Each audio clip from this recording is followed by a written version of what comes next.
semuanya. Kali ini kita berdua ingin membahas tentang bab yang mengenai Allah pembaru kehidupan. Yaitu tujuan pembelajarannya. Yang pertama, mengakui bahwa Allah adalah pembaru hidup manusia. Yang kedua, mengidentifikasi perubahan pada diri sendiri sebagai suatu proses untuk menjadi pribadi yang lebih baik. Dan ayat Alkitab yang kita bahas yaitu Ratapan 3 ayat 22 sampai 23. Yang artinya kita berkesudahan kasih setia Tuhan tidak habis-habisnya, rahmat-Nya selalu baru setiap pagi, besar kesetiaannya.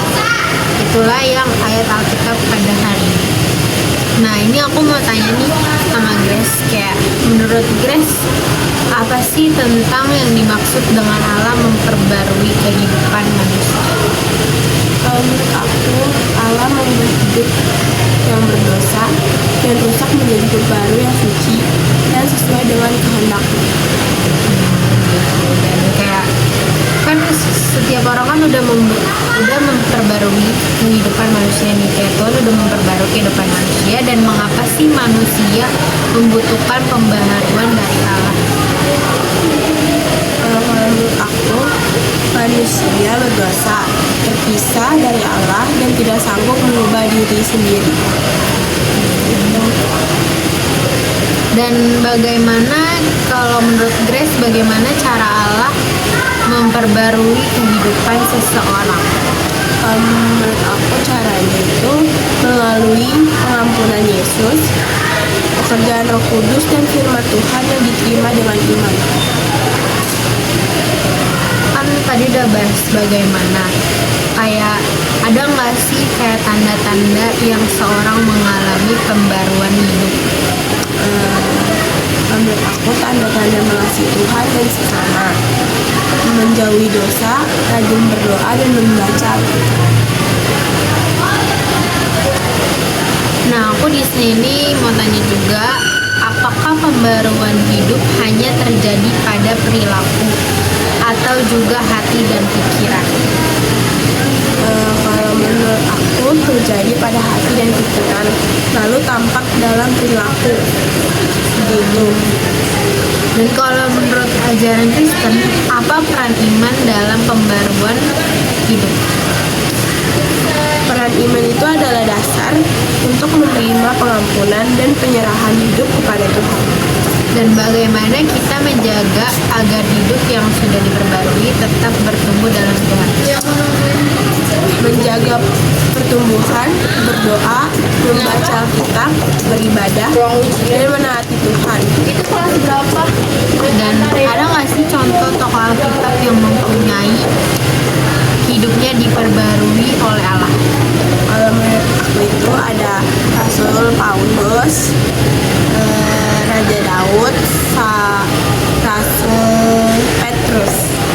Nah, aku mau tanya lagi nih terakhir, pembahasan terakhir. Nah, ini terakhir aku mau bertanya sama Grace. Grace kan tadi udah menjawab pertanyaan, apakah Grace sudah diperbarui oleh Allah hidupnya? Menurut aku sih ya mungkin contohnya kayak aku yang tadi jarang gereja, sekarang jadi lumayan rajin untuk ke gereja beribadah, lebih ingat Tuhan begitu. Terus kalau ini Grace yang pas sudah Tuhan memperbarui, apa yang dirasakan sama Grace? Hidup jadi plong, kayak ya udah kalau ada beban tinggal berdoa aja, terus kayak lancar-lancar aja kalau kita melibatkan Tuhan di hidup kita gitu. Oke lah.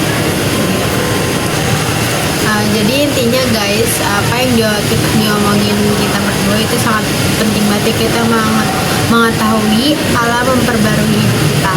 Ya kalau bisa kita nerapin sehari-hari dalam kehidupan kita, seperti gereja ya kan, berdoa, baca Alkitab, ya minimal 1 hari 1 ayat. Jadi kesimpulannya, jadi kita bisa tahu apa yang dimaksud dengan bab ini. Nah, tadi kan kita sudah membahas tentang bab iman. Nah, sekarang kita akan membahas bab 6 yang berjudul Makna Hidup Baru. Tujuan dari pembelajaran ini adalah 1. Memahami kehidupan baru. 2. Menganalisis pengalaman pribadi. 3. Tentang hidup baru.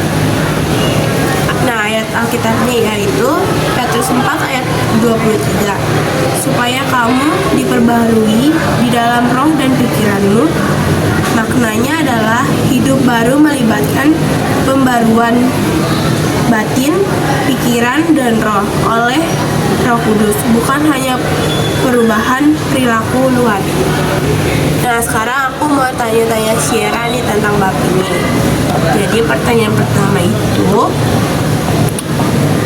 apa yang dimaksud dengan hidup baru dalam Kristus?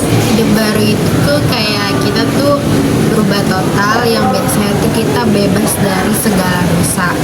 Terus dan hidup ini tuh yang sesuai menurut kehendak Allah atau Tuhan Yesus gitu ya. Oke. Nah, pertanyaan yang kedua, bagaimana seseorang dapat memperoleh hidup baru? Ya tadi kan pertanyaannya kan memperoleh hidup baru. Yang pastinya tuh kita percaya kepada Yesus dan terus bertobat dari dosa, dan juga kita menerima Tuhan sebagai juru selamat kita. Oke. Lanjut ke pertanyaan ketiga, apa perbedaan hidup lama dan hidup baru? Nah kan kalau hidup lama tuh kayak kita kan dikuasai oleh dosa dan kayak keinginan hidup, keinginan diri kita sendiri, tidak mau mengikuti ajaran Tuhan. Sedangkan hidup baru itu tuh kayak hidup dalam kebenaran, kasih juga, dan dipimpin oleh Roh Kudus. Oke. Lanjut, pertanyaan nomor 4, nilai-nilai apa yang harus dimiliki seseorang yang sudah menerima hidup baru? Yang pertama tuh kayak ini seperti kayak buah roh ya, kayak ada kasih, kejujuran, kesetiaan, kerendahan hati, kebaikan, dan damai sejahtera.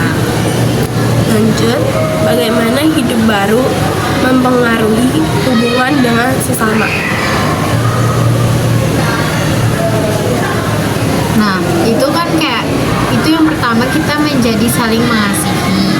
Yang kedua, menghormati dan melayani. Yang ketiga, kita saling memaafkan dan hidup rukun dengan orang lain. Mengapa hidup baru perlu diwujudkan dalam tindakan sehari-hari? Ya, agar iman kita tuh nyata. Iman kita nyata dan menjadi saksi Kristus dan memuliakan namanya. Oke, lanjut ya. Apa tantangan dalam menjalani hidup baru? Tantangannya itu yang pertama, godaan berbuat dosa, terus pengaruh dunia, dan kelemahan diri sendiri. Oke, ini pertanyaan terakhir ya. Bagaimana cara menerapkan makna hidup baru di sekolah, rumah, dan lingkungan sekitar? Kalau di sekolah kan yang pasti kita disiplin sama waktu ya, kayak disiplin sama waktu, kayak jujur, sopan, terus kayak namanya kita sebagai siswa kita harus rajin yang namanya belajar. Terus kita tuh harus menghormati guru, bukan guru saja yang harus kita hormati, tapi teman-teman kita, kayak lingkungan kita juga. Terus kalau untuk di rumah, biasanya tuh kita yang pertama hormat kepada kedua orang tua kita kan, kayak membantu pekerjaan rumah kayak seperti menyapu, ngepel, pokoknya pekerjaan rumah apapun itu kita harus saling bekerja sama. Terus yang terakhir tuh kita hidup rukun dengan keluarga, jangan saling marah-marah ataupun gimana ataupun egois. Dan kalau di lingkungan kita tuh harus berbuat baik, kita ramah, harus bersikap ramah terhadap teman-teman kita dan membawa damai. Yaitu semoga melalui pembahasan ini kita semakin memahami bahwa Allah sanggup memperbarui kehidupan dan memberi makna hidup baru bagi setiap orang yang percaya kepadanya. Nah, itu dia makna arti dari podcast kali hari ini. See you. Shalom.